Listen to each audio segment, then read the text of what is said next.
On a daily basis, we work with oceans of bits, and in order for us to not get lost, we have to separate these bits into smaller chunks called values. Each value has a type that determines its role.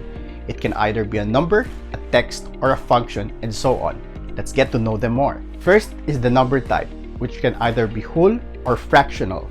We mainly do arithmetic operators on numbers, such as addition, multiplication, subtraction, and division.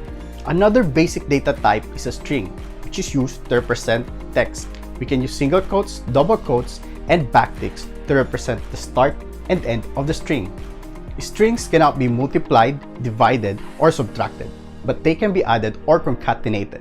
The last value is Boolean, which can either be true or false. Another way to produce Boolean values is by comparison. Hope you had fun with the basic values and operators. See you in the next episode.